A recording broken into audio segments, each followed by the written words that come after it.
Hi, my name's Kristen Fletcher. I'm the Programs and Community Engagement Coordinator at the Haley Public Library, and I'd like to welcome you all here tonight. Tonight, our program is Poetry Line by Line, which celebrates National Poetry Month. We have eight readers, which I'll introduce individually. And I always like to feature a book that we have in our collection that goes along with the theme. And I just had to pick practically my favorite book of poetry, Mary Oliver's book, Devotions. Some people call her nature's poet laureate. She passed away within this last year, and this is a collection of poems that she collected herself. So this is her just kind of final say to the world, what her lasting words, and she's a wonderful and thoughtful poet. So our first reader tonight will be Florence Blanchard. Florence has been writing since she was 10 years old and producing a neighborhood newspaper on lined notepaper. While she has published articles, stories, and poems in a variety of publications, she wishes to direct you to the corner of Clark and Main in Pocatello, where the Pocatello Arts Paver Project has etched 6 lines from a more recent poem into the sidewalk, ensuring her fame in perpetuity. She has lived in Bellevue since 1976. Thank you so much, Florence, for joining us. And just a reminder, you'll need to unmute yourself.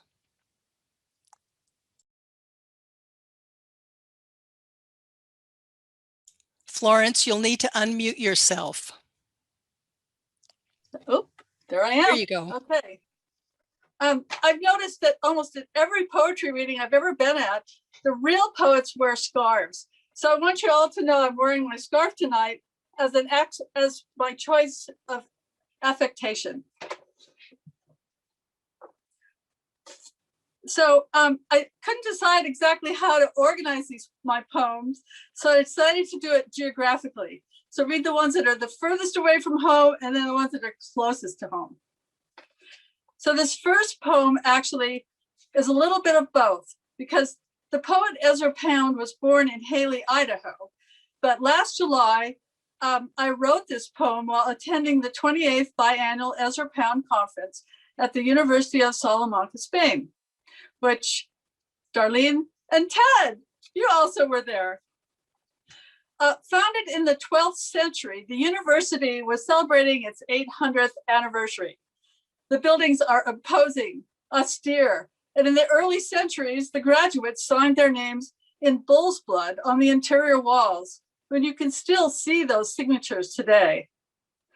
In my poem, there's a couple of Latin words, probably self-explanatory, but aula magna, which means great lecture hall, and philology is the study of classical languages, and it's spelled with an F at the university on the wall.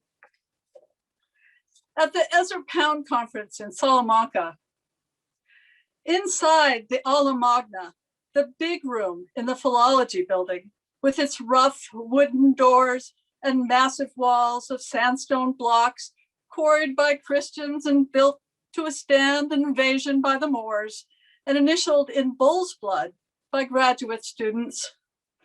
Underneath the chandeliers hanging from 800-year-old rafters and the domed high ceiling painted with naked cherubs clutching each other and surrounded by the images of Friar Luis, Domingo Sanchez, an assorted nobility of 1400 AD, dappled in gold, plundered from South America during the 16th century, the scholar drones on, telling us what the letter H means in Canto 15, as we close our eyes, enduring it, while we wait for the coffee break, for coffee con leche, and the pastries like little crusted jewels.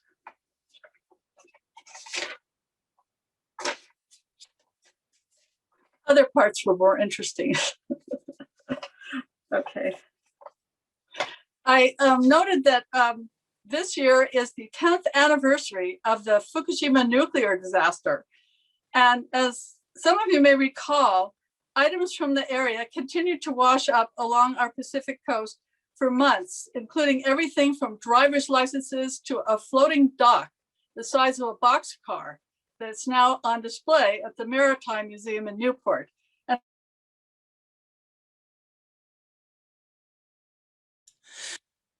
Florence, I'm so sorry. You'll have to unmute yourself again. I accidentally hit the mute button.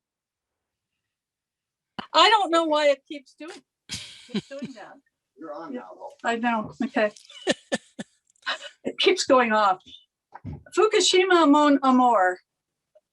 At Yachats, the waves thud and whap against the rocks, pummeling them to coarse black sand.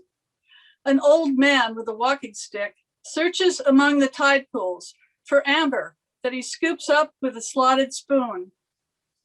A flyer posted at the overlook reminds beachcombers that the Lions Club is collecting flotsam washed ashore by the tsunami at Fukushima so that they may return it to the owners. Pictures, money, ID cards, mail, anything legible, household items, bones, or body parts. This poem grew out of a group camping trip to the Minidoka side of the Craters of the Moon National Monument and a visit to the Juniper Kapuka. A kapuka is a kind of an island where the lava has flowed around and left the native plants intact. Scat. The men want to name things. Fissures, faults, fumaroles, rhyolite, andesite, tacholite. They want to tell how it all happened. See, here the lava flowed around the existing vegetation. That rock there, the lava was hurled through the air with a rotational motion. But I just want to taste the bitter brush, gulp blue sky and scarlet paintbrush, filter the aeolian dust through my lungs, suck the lava into my bones, and then someday to excrete it as a poem, fragrant and rough as coyote dung, left on a black rock, twisted with chokecherries, rabbit fur, and the tiny jawbones of rodents. And now really close to home, missing cat. The poster flaps in the wind. It's been there for months now, tied to a snow stake next to the Bellevue Bridge. The bright orange cat face is gone, bleached by the rain and snow. All that's left are the round cat eyes and the words, missing young orange tabby cat, scrawled in the hand of a child with a black marker pen. It's the law of the jungle down here on the river, where foxes hunt and raccoons grin and eagles skim the trees. Oh, kitty, beware.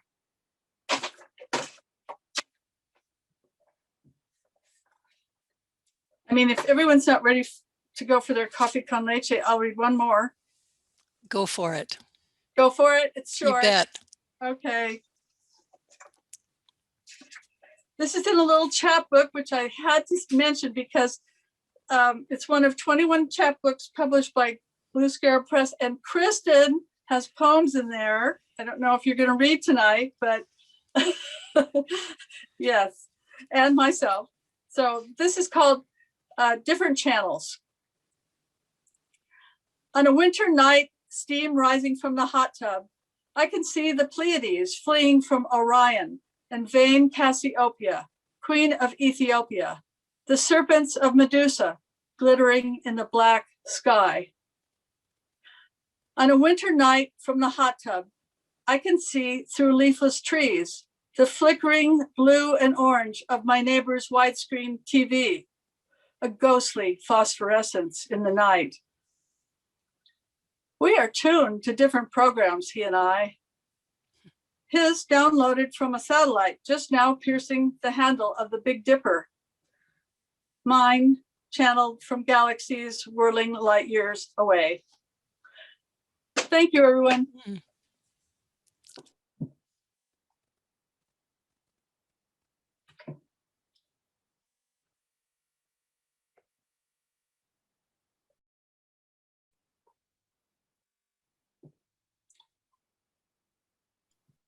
We can't hear you, Kristen. This darn mute unmute business, it can trick ya. So our next reader is Andy Kurtstetter. And Andy is a writer and poet with a background in journalism. Born and raised in Pennsylvania, he's called the Mountain West home for the last decade. His poetry has been published in several journals, and his first collection was published in 2020. Congratulations, Andy, and thanks for joining us. Whoops, have we lost Andy? Oh, nope, there he is. Here I am. Thank you. I'm going to read mostly some stuff from my collection that published last year called The Inferno Lessons. The first one, though, is not in that collection. It was recently published in this little poetry journal called High Shelf Press, and it's called Nitro Show. The subtitle is On a High School Visit to Drake's Well. If you know about oil history, Drake's Well was the first commercial oil well in the United States. And where I grew up, it was pretty common pilgrimage for school-age kids to go there and learn about all that kind of stuff. And one of the things that they do there is they call it a nitro show, where they reenact old-timey oil boomers trying to work with nitroglycerin. And so this is Nitro Show. The only thing that holds our focus on this foggy morning is the promise of explosions. Faces like topographical maps of acne, crooked glasses, and clouded desires distract us from the ghosts of those carriage-riding oil boomers coming second to the flame when they shoot the nitroglycerin. On pressing the detonator, we applaud the red rose blooming hot against the cotton sky, not knowing the failure it signaled. Dreams cooling in the ether, dark seed of livelihood clenched in stony folds, untapped. Someday we would see the desired effect of that blasting, swells of tar shooting up the surface, potential energy burning along the resting years, unstable freight sparking into the void. And my next one is from my collection, The Inferno Lessons, and it is called The Red Witch.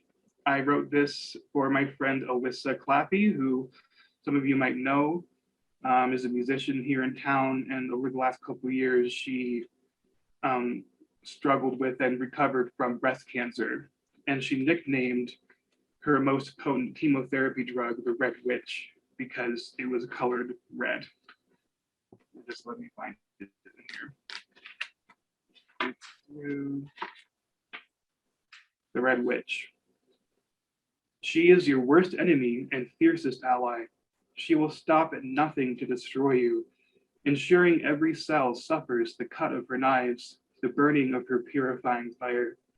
Scorched earth policy raising your body's fields, siphoning your heartbeat, burning with the chaff for the chance of rooting out the rotting weeds, glutting on your sanguine floodwaters, drowning your crops and filling your silos with ashen slop. She regards you as sorrow, but persists in her war. Reaching into your core, she scrapes from within the innocent and guilty alike. Monstrous imposters given to her guillotine, impassive in its equalizing decapitations. She feels how much you hate her, but like a patient mother, she knows you'll come to love her for her harsh instruction. And then my next one is from the same collection, and it is called If God Made Adam from Snow. Let's see. There it is. Sorry. Okay, if God made Adam from snow. The children, those chilly Michelangelos, shaping their fresh take on a Mago day with winter's whitewash, would be validated most of all. They always knew they nailed the first man's sleek physique with fine material, more supple than the dust he might have used. Some impurities, like splinters of ice, inevitable. Besides, what use is there for dust except whirling through prairie tornadoes, choking coal miners' throats, obscuring the name on our ancestors' bust, or slipping through these fingers stiff with grief. Dust offers no life, only shrouds. Snow can cleanse, insulate, bury, beautify. Burial rouge on the face of flame-frayed shells of domesticity. What is it but life suspended in matrices of captive light, awaiting the proper time to unravel their frozen coils? So when spring returns, our bodies dive into the elemental sludge from which we're free to freeze and form ourselves anew. And then my next one, I wrote this one well before COVID, but given the nature of the pandemic lockdowns over the last few years, I think this has a little more resonance maybe. It's called Ways to Be Alone. Become a desert tree, stooping gnarled above your lump of amber, dragonfly frozen mid-sip, casting 1,000 gazes on its eternally thwarted hunger. Or better yet, you should make yourself a set of woolen gloves, knit red by loving hands, discarded on a winter street, aloof and acquiescent to the blinding white subsuming you in sepia homogeneity. For more quality solitude, perhaps you should fashion yourself a diamond of ice compressed inside a glacier, with all those years of silence grinding blue against you, the blue of deep abyssal sleep. In the end, all you need to be alone is the cry of a wolf in winter, reverberating across dawn-lit peaks and valleys, echoes bearing forth the folded years of losses in your eyes. And then this next one, I feel is nice because the weather is finally starting to become kind of springy. And I don't know about you, but I'm planning on going out and hiking as soon as possible. And it's called Resting by a Stream on a Summer Hike. In the shade of cottonwoods, I return to my old coolness on a log while this monarch flutters from one tuft to another in search of the source of a sweetness neither of us can see. On the other side of this frothing mountain stream, I see a stony shore burdened with weeping willows where a pair of magpies roost, vanishing beyond the boughs, wings flashing blue. I take off my shoes, hitch up my pants and step in, intent to find out what the magpies know. But the water's bite is cold and sharp rocks knife my heels. I stagger, fall, catch myself on a branch, and bungle back to safety. Recalling younger crossings, I wonder how my feet have weakened, skin flinching from the kiss of ice, freezing my efforts of exploration. Perhaps I lost my nerve along the path, stashed beneath a toadstool or mistaken for a nut, taken for a squirrel's winter cache. Maybe the lightness of my child body let me float over stones, this current heaviness pressing harder from higher, ossified strata driving the spikes deeper. I guess it's just my flesh has learned all it needs, bearing knowledge of enough crossings to know the path on the other side leads to a stand of aspens, hiding a fawn waiting for his mother to return with a mouthful of foxgloves. And my last one is another hiking poem that I wrote after moving here and rediscovering my love of hiking. It's about more than that, but it's called To the Old Man I Passed on the Trail. It was August and the roses wilted along the meadow in the golden hour when I saw you resting on the fence, beads of sweat cooling on your brow, walking stick forgotten on the ground as you smiled at the stallion cropping the withered stems. I was young and in a hurry to go nowhere in particular, trekking over stones and streams that looked, I guessed, like lakes and mountains to your tired feet. I asked myself if I should stop to see if you were all right, if you knew precisely where you were, the windows of your mind unclouded, curtains still pulled back for sunset slanted rays to light the dust accumulating on the hardwood floor. I couldn't help but wonder what you knew about the nature of the path we trod.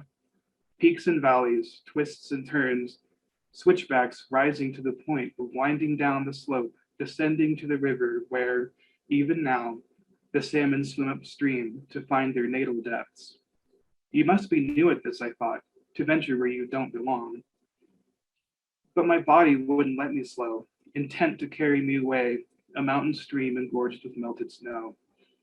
So swift I left you leaning on the fence to keep yourself from falling, or perhaps to stop the world from tilting till it tips you upside down and you're seated in the stars, looking up to where you used to be, wondering when the world grew small enough for all of it to fit within your gaze. And that's it for me. Yes, I'll do it out loud. Thank you. Thank you so much, Andy. Thank you. And our next reader is Caitlin Mills. Caitlin first discovered her love of poetry in college when a professor revealed that poetry didn't, in fact, have to rhyme. After reading many chapbooks of free verse, Caitlin attempted to write her own. She is the marketing coordinator here at the Haley Public Library. Thanks, Caitlin. Hi, everyone. Thanks so much for letting me read. I'm really excited to be a part of this. The first poem I'm going to start of three is by Nick Courtwright, and he is the professor who taught me that poetry didn't have to rhyme. This poet is young and fresh, and I love his energy. This poem is from his chapbook from 2012. It's called Punchline. This poem is called Regret. To call a fire alive, to call a ghost awake, to call a ghost asleep, or to call it on the phone. Pressing redial 1, 2, 3, 4, 12, 21 times, and always being sent to voicemail. It's your first love, again, and it lives. At what point does the fire die? Does the ghost pick up the phone and whisper, I knew you'd keep calling until I answered. So now I've answered. What is it that you have to say to me? The next poem I'm going to share with you is a Walt Whitman, quite a bit older. Walt Whitman originally wrote this piece after witnessing the horrors of the Civil War. He worked in a hospital and it touched him so deeply that he wrote many poems about it, but this one really sticks out to me. In the last stanza, you'll notice after all of the pain and sadness he writes about war, he changes his tone and pays tribute to the lost ones lost by senselessness with his love. The first time I ever heard this poem, it was actually in a cantata by Ralph Vaughan Williams written 1936 in the cantata Dona Nobis Pacem, which you may know to mean Grant Us Peace. I sang it in my university choir, and after this program, I highly recommend you go and listen to the Vaughan Williams cantata. It's the fourth movement. It's stunning, and it conveys the tone better than I could ever convey it reading. And he actually used this poem because he was so struck by the senselessness of World War II. In the same way, I relate to this poem as we face a devastating pandemic. I'm paying tribute to those we lost, also with my love. This one's kind of long, so stay with me. Walt Whitman, Leaves of Grass, Dirge for Two Veterans. The last sunbeam lightly falls from the finished Sabbath. On the pavement here and there beyond, it is looking down a new-made double grave. Lo, the moon ascending. Up from the east, the silvery round moon, beautiful over the housetops, ghastly phantom moon, immense and silent moon. I see a sad procession, and I hear the sound of coming full-keyed bugles. All the channels of the city streets, they're flooding, as with voices and with tears. I hear the great drums pounding, and the small drums steady whirring, and every blow of the great convulsive drums strikes me through and through. For the Son is brought with the Father. In the foremost ranks of the fierce assault they fell, two veterans, son and father, dropped together, and the double grave awaits them. Now nearer the bugles blow, the drums strike more convulsive, and the daylight o'er the pavement quite faded, and strong dead march enwraps me. In the eastern sky upbuoying, the sorrowful vast phantom moves, illumined. 'Tis some mother's large transparent face, in heaven brighter growing. O strong dead march, you please me. O moon immense with your silvery face, you soothe me. O my soldiers twain, O my veterans, passing to burial, what I have, I also give. The moon gives you light, and the bugles and the drums give you music. And my heart, O my soldiers, my veterans, my heart gives you love. The last one I'm going to read is by me. I wrote this quite some time ago, and it's about falling in love. You just know. Our eyes are waiting to adjust, with only the glow of a half moon dancing over waves we couldn't see crashing. No gulls were calling, no children screaming, no one asking us to leave the tower we sat on, our feet swaying over the edge. There was no need to laugh or to run, splashing into the ocean. The need was in our shoulders, barely brushing, and your hand sliding around my waist. And that's all I have to share with you. Thank you so much for listening.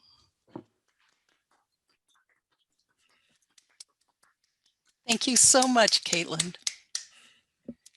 Let's see, our next reader will be Sue Bailey, followed by Ted Dyer. Sue is a current Haley resident, and she says that because she lived in Ketchum for many, many years. She fondly remembers writing spur of the moment poetry for Poetry Slam nights in Ketchum some 30 years back. She studied the art of making poems with Charles Simic in the 1970s and Stephen Dobbins in the late 1980s. So thank you very much for joining us, Sue.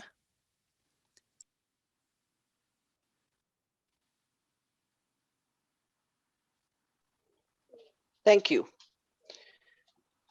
The first poem I'm going to read is by the Montana ranch poet, Linda Hussa. The Field of the Owls. Today we gathered the heifers from the Hot Springs field. Only a few hundred acres, but a maze of hot bogs the cows have charted. Owls flew up from the thatch soundlessly like moths, circled where a heifer stood off. Her calf, half buried with snow, was dead. Reluctantly, she left it and joined the long string of cows on their secret trails across the marsh. She turned and started back several times. At home, I spread a bale of hay in the shelter of the barn for 3 young cows, their calves, and her. The cows waited while I jostled calves, limber as noodles, from the trailer. I checked them before going to the house. 3 cows stood with their heads in the hay. 3 calves nursed. She stood separate, gazing far where the owls feed. This poem is by Galway Canal, and it's called St. Francis and the Sow. The bud stands for all things, even for those things that don't flower. For everything flowers from within of self-blessing. Though sometimes it is necessary to reteach a thing its loveliness, put a hand on its brow of the flower and retell it in words and in touch, it is lovely, until it flowers again from within of self-blessing. As St. Francis put his hand on the creased forehead of the sow and told her in words and in touch blessings of earth on the sow, and the sow began remembering all down her thick length, from the earthen snout all the way through the fodder and slops to the spiritual curl of the tail, down through the great broken heart to the sheer blue milk and dreaminess spurting and shuddering from the 14 teats into the 14 mouths sucking and blowing beneath them, the long, perfect loveliness of sow. This is a poem that I wrote called Graymere Ranch. Meanwhile, at the Graymere Ranch, occupants seldom break out of a walk, and not that long, loose, swinging walk either. One flicking a long black tail shot through with white was a thoughtless and limber girl once, galloping through piles of leaves, kicking up fallen acorns, trotting downhill into the runaway pull of gravity, yelling to the sky between strides, the old gray mare, she ain't what she used to be, ain't what she used to be, ain't what she used to be. The old gray mare, she ain't what she used to be many long years ago, whinnying with glee. And this is a poem by Charles Simic. Innocence. Someone rips a telephone book in half. The mouse has a nest in a concert piano. In a forest of whispers, a child's heart, the mother's mourning dress.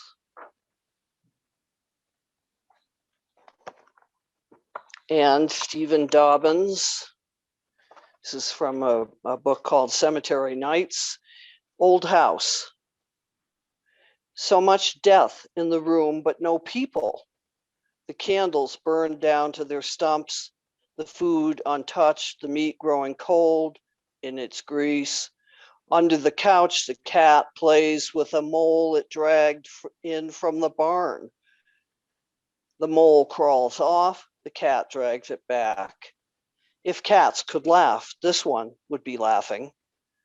The air in the room is thick with shouting, although no words are left. The woman is upstairs, trying to write a letter. The man is outside, measuring the dead space between the stars. The air is thick, the way cold gravy is thick, the way air in a dream is thick when you run, and whatever is pursuing you gets closer. The only sound comes from the stereo where the needle is stuck at the end of the record. Click, click, it says click, click, a sound like the detritus of all their words together. They are not here to listen. She is upstairs, jabbing her pen repeatedly against paper. He is outside, staring up at the holes in the sky. How sloppy the sky looks with light leaking from it like water from a cracked ceiling. But what can he do about it? He has no wish to fix it. Nor is he yet brave enough to drag it down. Thank you. Oops, It's Kathleen. there we Lee. go. Thank you so much, Sue. The next reader will be Ted Dyer, followed by Jenny Emery-Davidson. Ted is a local school district bus driver who gives talks on Hemingway and Ezra Pound for the Idaho Humanities Council. He is currently at work on a paper on Ezra Pound's economics for the next Ezra Pound International Conference in Japan. Thank you so much for joining us today, Ted, and you will need to unmute yourself. All right. Can you hear me, Kristen? All right. Splendid. Well, thanks, everybody. And thanks for letting me join at the last minute. I thought initially I'd read some modernist poetry, but then I decided to take pity on all of you and not do it because, it's hopelessly abstract and, how modernist poets are. Anyway, I thought I'd pull out some stuff that would have more entertainment value, that would be more rhythmical and almost sing-songy. And I chose also 3 poems that relate to my experience as a bus driver. In other words, namely poems that relate to my experience with children, whom I interact with at great length every day. The first one is one of my favorites. I read it a long time ago, and I've always been fond of it. In fact, I stayed up late last night trying to find it. And lo and behold, here it is. It's by Lehi Hunt. Now, this is an old guy. He's a 19th century person. And here it goes. It's called Jenny Kissed Me. And this refers to the fun experience you can have with the natural spontaneity and exuberance of children.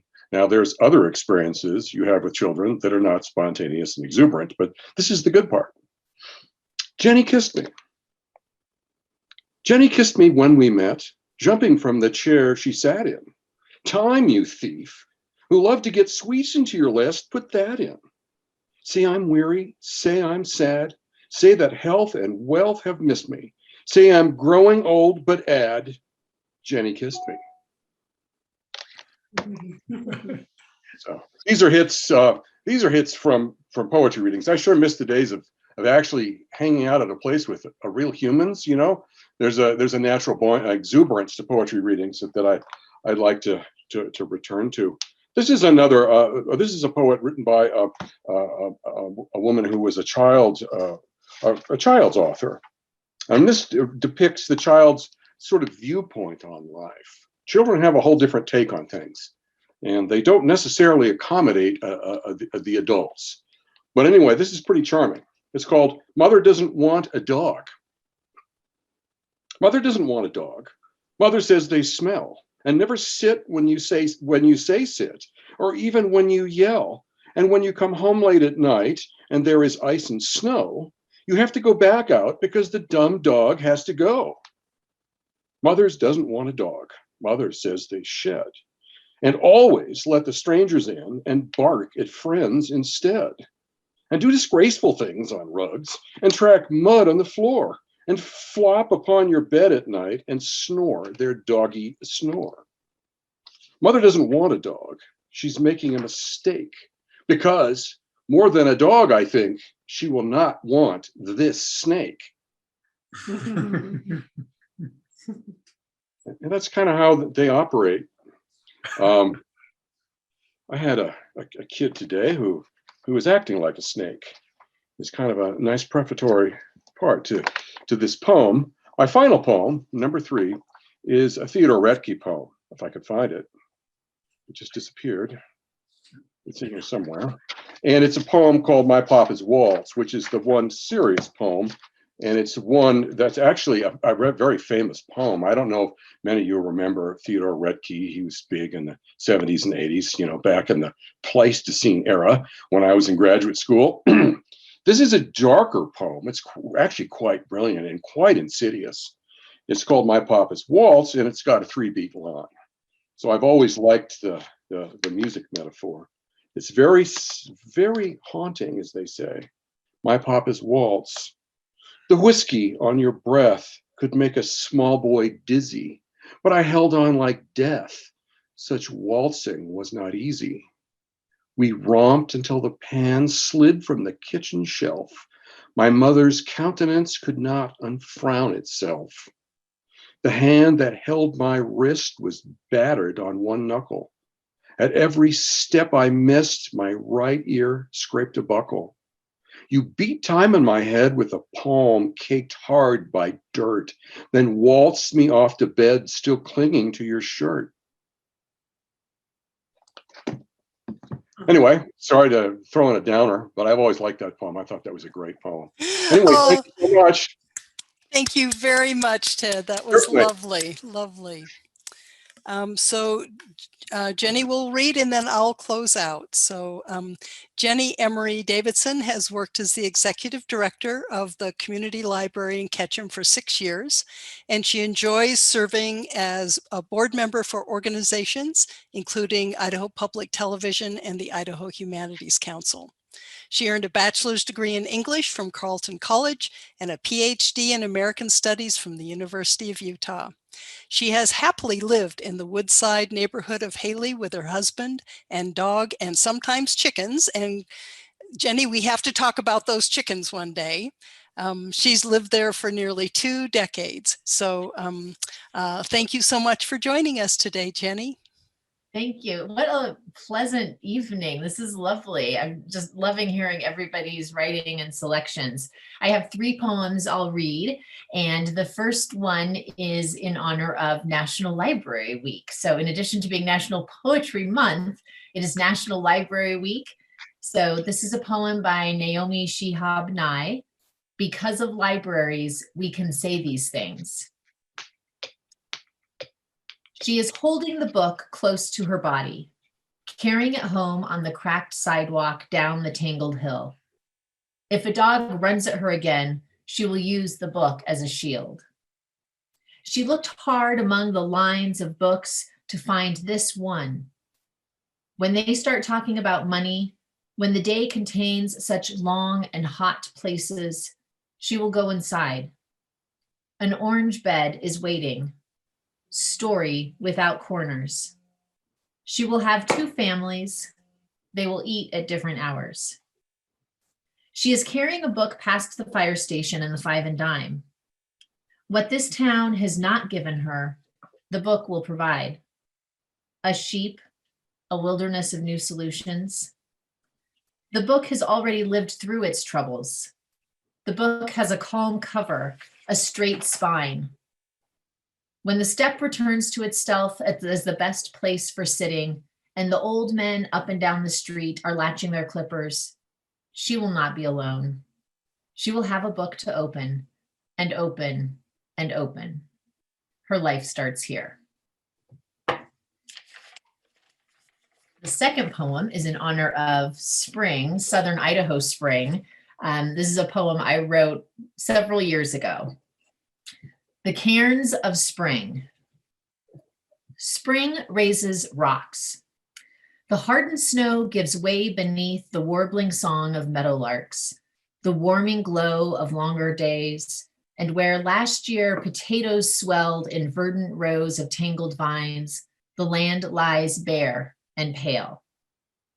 Before the plow, earth shows a restless truth, scoured by steel wool clouds and straggling bursts of snow. The rocks appear. So workers walk with shoulders hunched and faces low into the gritty wind to pick the first of spring, not soft yellows of balsam root, but craggy blacks of hard basalt from lava flows.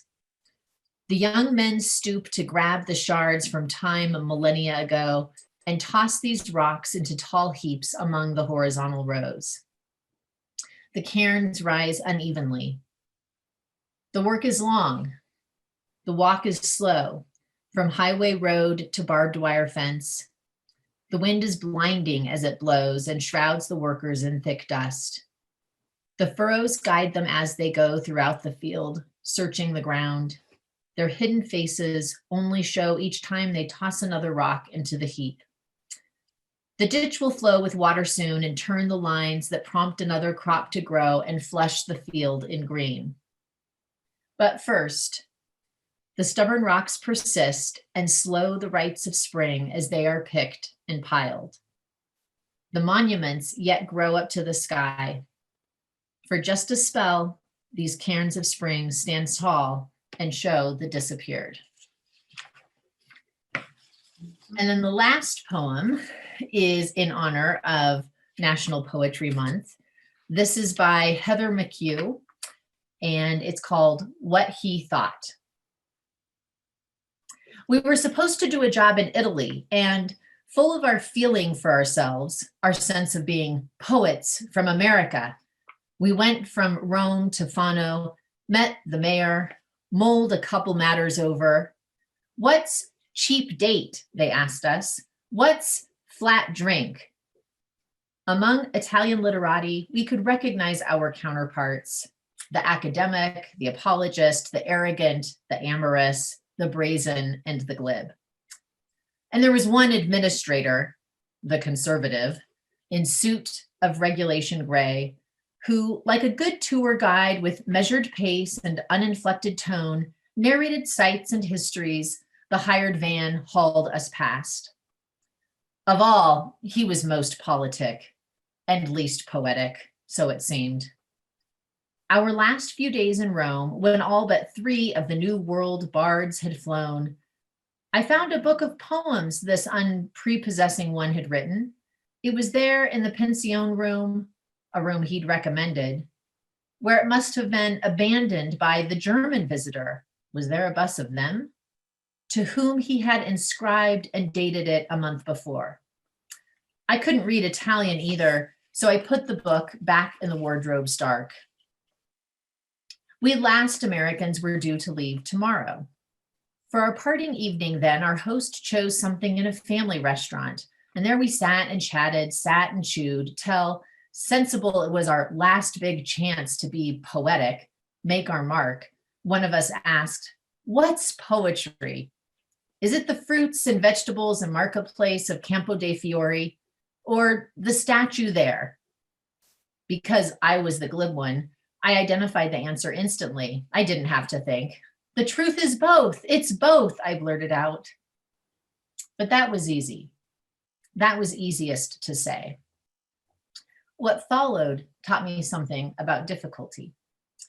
For our underestimated host spoke out all of a sudden with a rising passion, and he said, "The statue represents Giordano Bruno, brought to be burned in the public square because of his offense against authority, which is to say the church. His crime was his belief the universe does not revolve around the human being. God is no fixed point or central government, but rather is poured in waves through all things. All things move. If God is not the soul itself, he is the soul of the world." Such was his heresy. The day they brought him forth to die, they feared he might incite the crowd. The man was famous for his eloquence. And so his captors placed upon his face an iron mask in which he could not speak. That's how they burned him. That is how he died, without a word, in front of everyone. And poetry, we'd all put down our forks by now to listen to the man in gray. He went on softly. Poetry is what he thought, but did not say.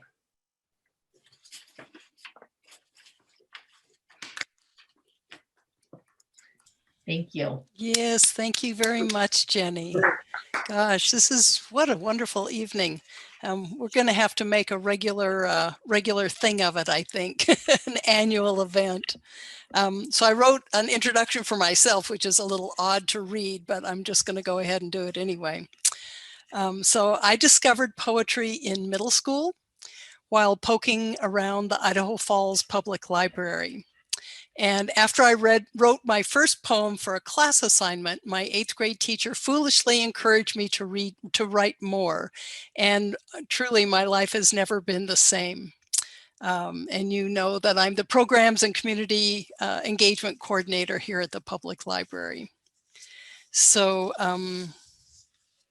so the first piece, I'm going to read 3 of my own poems.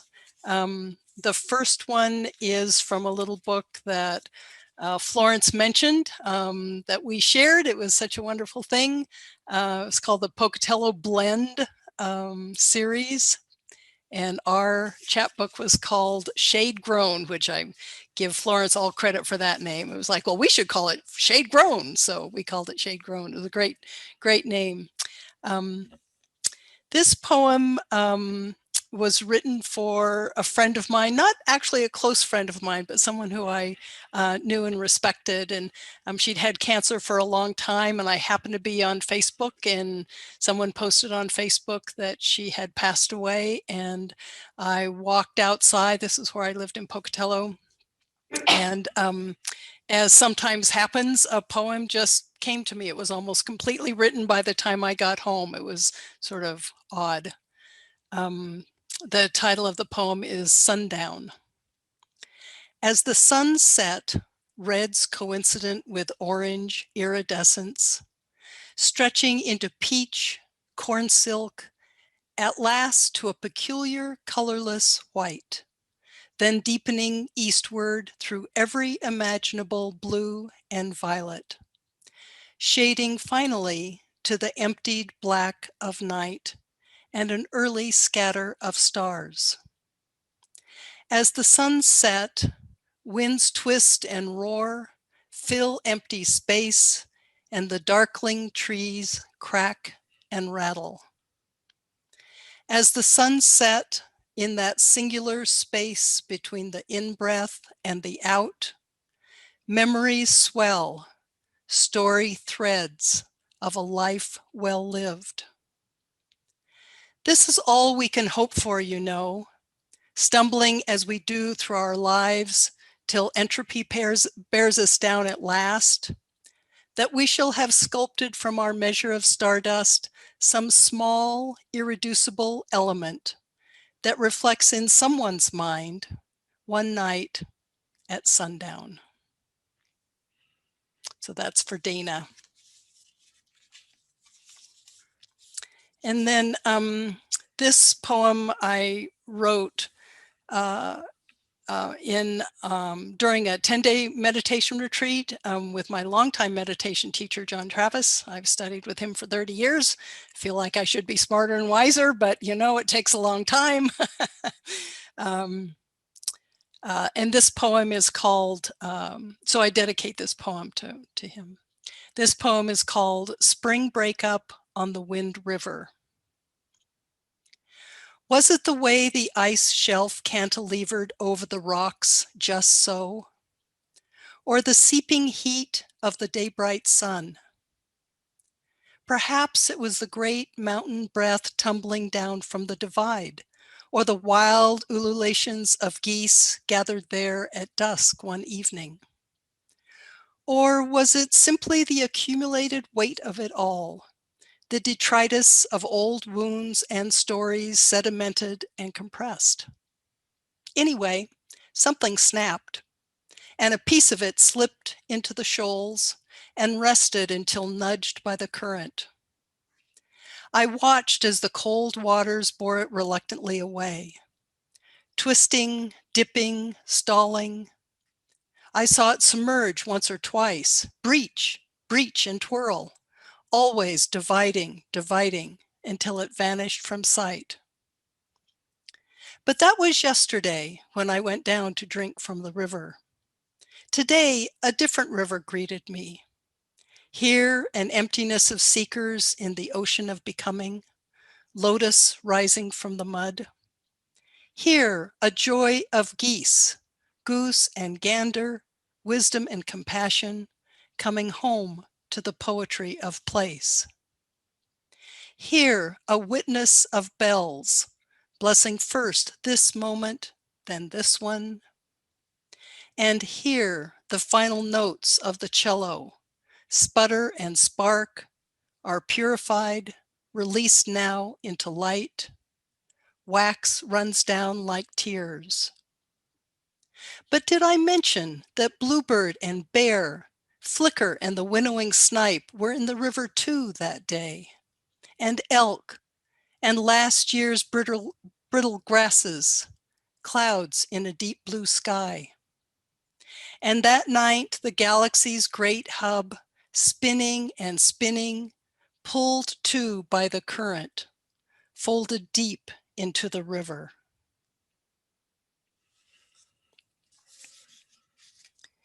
And then the last piece, when I returned to college, I'm a non-traditional student when I was 45.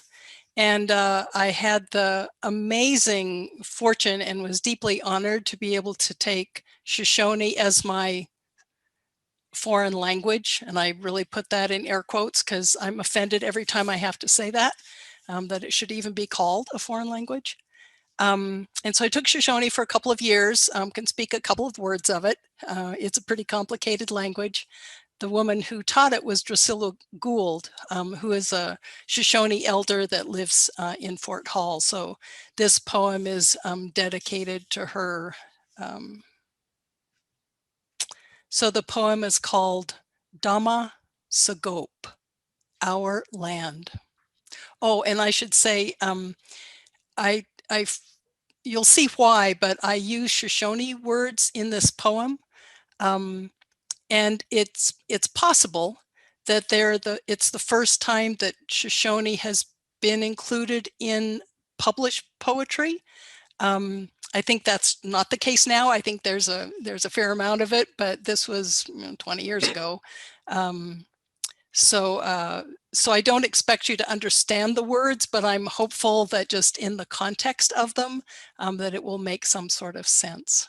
But it was a way of honoring the language in a way that I could. So the poem is Dama Sagop, Our Land. The Sosani once lived on this land. I seek signs of their passage in the powdery homogade, which long ago sifted between these fractured lichen-encrusted rocks. Hoochoo flit amongst the dense branches of wapi, seeking its small, dusky blue berries. This squat forest perfume is revealed only when the frozen air warms and lifts suddenly in the thin November sun. I scan the ground for shiny fragments of black glass, proof that once a baga emerged from a chunk of obsidian. Did they walk this arid slope as I do now, senses alert for the sound and smell of sacred ba gurgling in the bright bead of green below? I have explored the cliff face near my home for zigzagging runes of snake. But Nua elders with whom I have spoken say it is not snake I seek, but a guy, salmon, writhing upstream to spawn. Each time the three shiny black high cork unexpectedly overhead, some essential element lingers long in the crystalline air. I notice they transit due west or east along the ridge, never north or south. I live here on Sosani land. They call it Sogop and imagine a topography of soil and rock and water. They include all the plants and animals who live here in this word. They include you and me. Dhamma, our. Sagop, land. Dhamma Sagop. Slowly I soften like old wood and become native to this soil.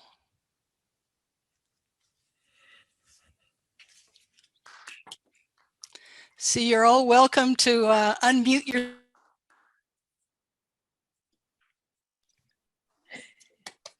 this darn thing. Anyway, thanks everybody so much for joining us as readers, joining us as listeners.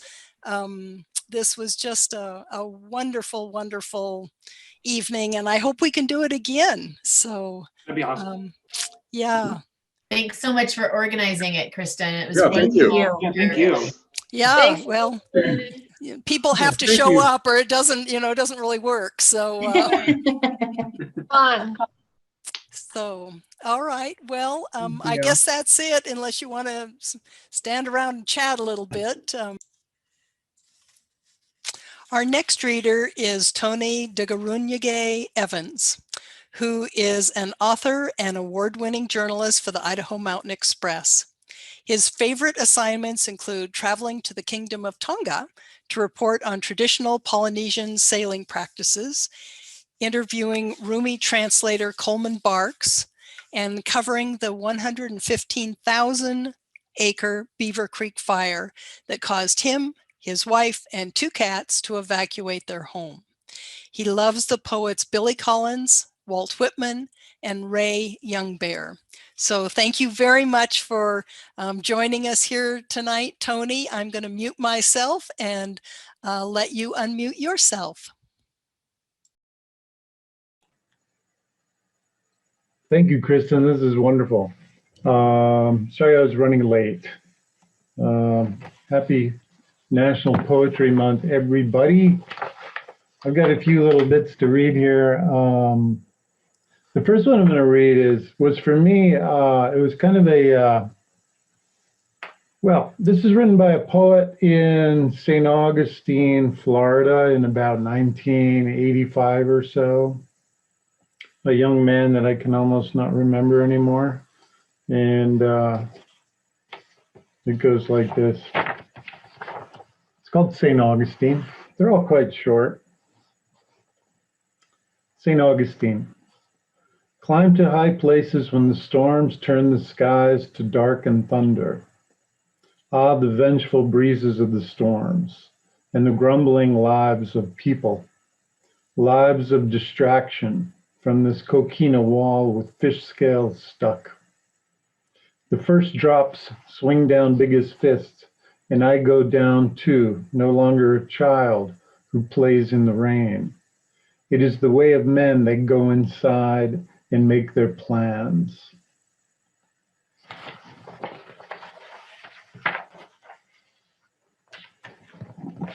I've always really liked poetry a lot. And Walt Whitman has really been a guiding light at many times in my life.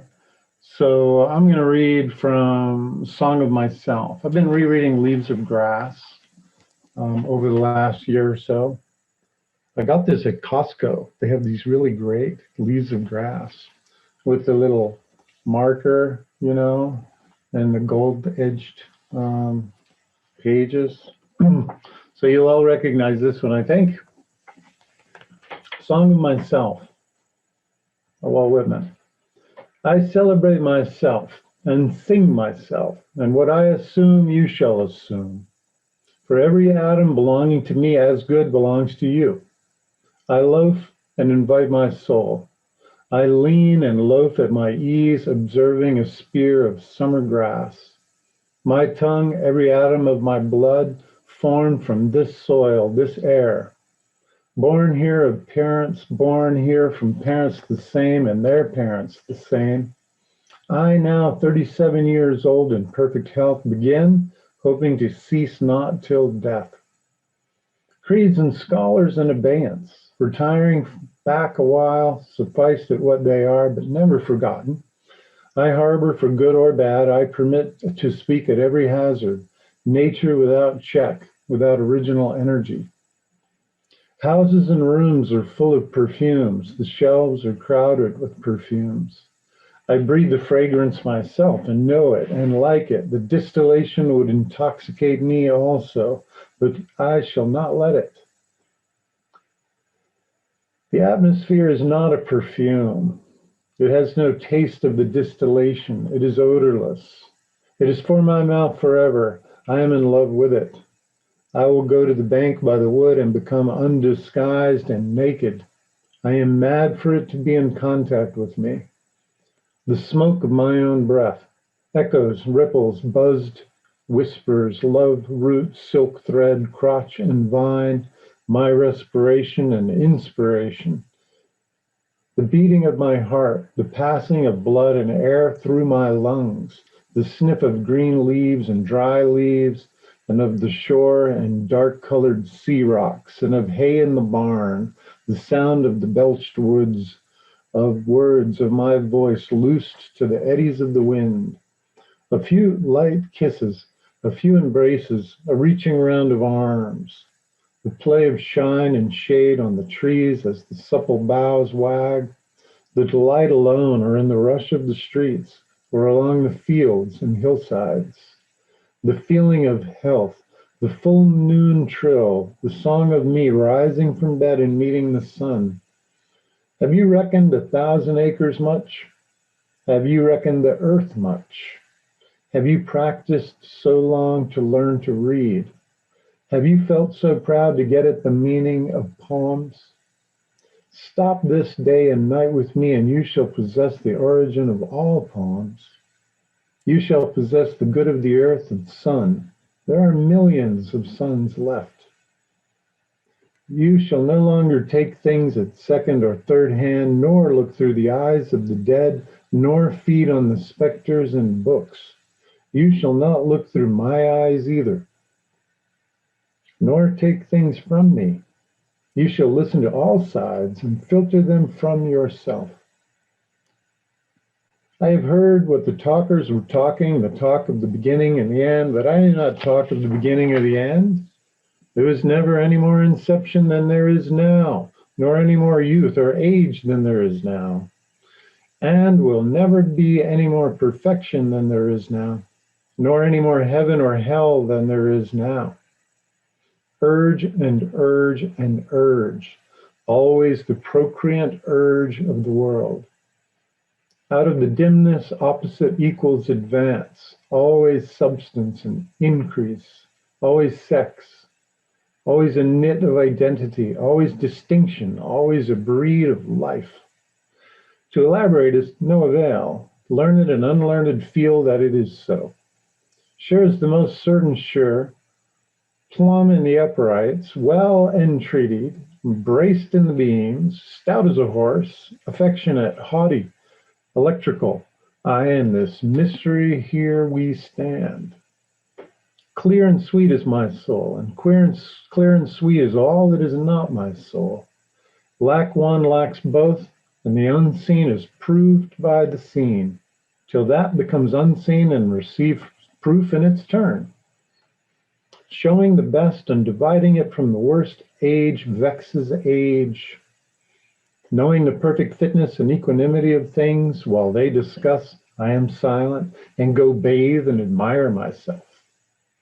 Welcome is every organ and attribute of me, and of any man hearty and clean, not an inch nor a particle of an inch is vile, and none shall be less familiar than the rest. I am satisfied.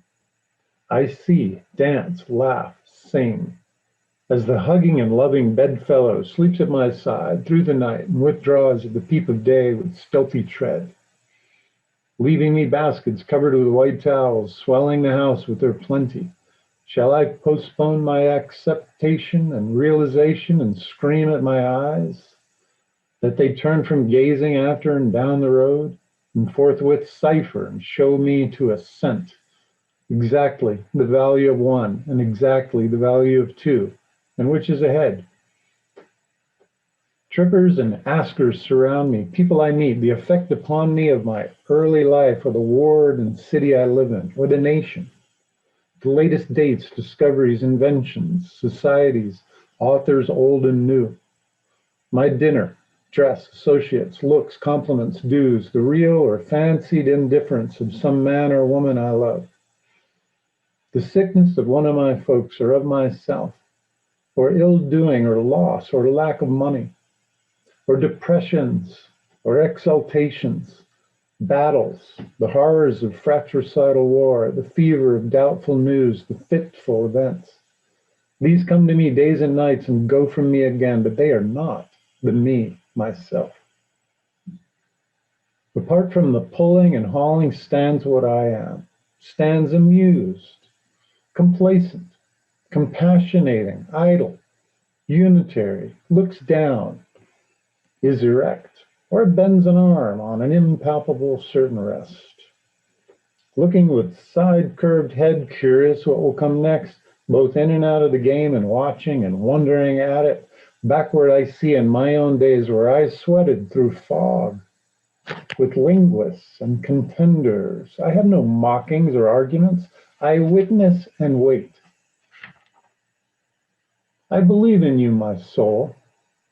The other I am must not abase itself to you, and you must not be abased to the other. Loaf with me on the grass. Loose the stop from your throat. Not words, not music or rhyme I want, Not custom or lecture, not even the best. Only the lull I like, the hum of your velvet voice. I mind how once we lay such a transparent summer morning, how you settled your head athwart my hips and gently turned over upon me, and parted the shirt from my bosom bone and plunged your tongue to my bare stripped heart, and reached till you felt my beard and reached till you held my feet. Swiftly arose and spread around me the peace and knowledge that pass all the argument of the earth. And all I know, that the hand of God is the promise of my own. And I know that the Spirit of God is the brother of my own. And that all men ever born are also my brothers, and the women and my sisters and lovers. And that a kelson of the creation is love. And limitless are leaves, stiff or drooping in the fields, and brown ants in the little wells beneath them. In mossy scabs of the worm fence, heaped stones, elder, mullein, and pokeweed. The child said, "What is the grass?" fetching it to me with full hands. How could I answer the child? I do not know what it is any more than he. I guess it must be the flag of my disposition, out of hopeful green stuff woven. Or I guess it is the handkerchief of the Lord, a scented gift and remembrancer designedly dropped, bearing the owner's name some way in the corners, that we may see and remark and say, whose? Or I guess the grass is itself a child, the produced babe of the vegetation. Or I guess it is a uniform hieroglyphic, and it means sprouting like a broad zones and narrow zones, and growing among black folks as among white, Canuck, Tuckahoe, Congressman, Cuff.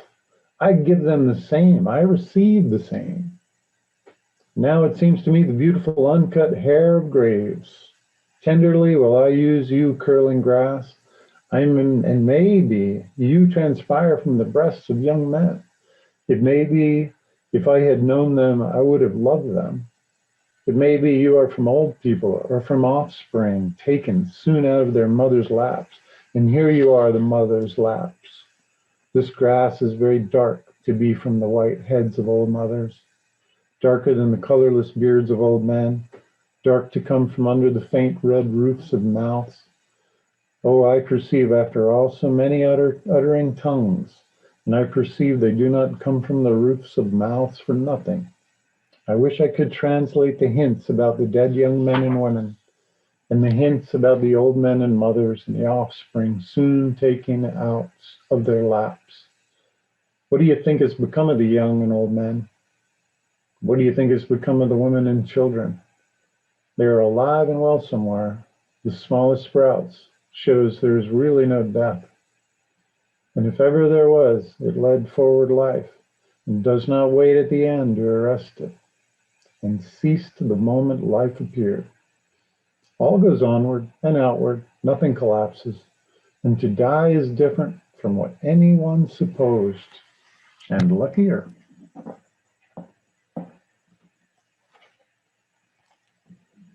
Mr. Walt Whitman.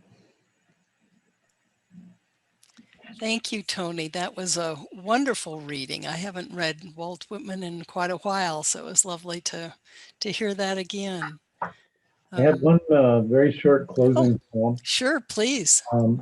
Written again by that guy I hardly remember. Only he wrote this one maybe 30 years later.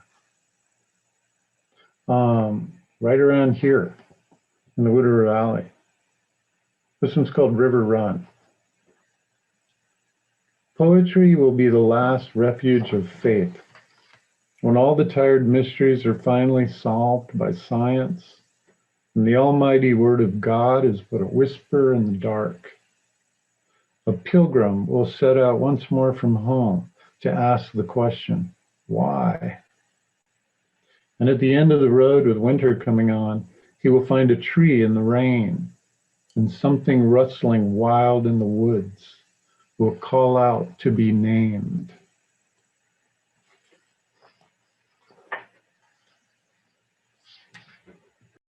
Happy Poetry Month.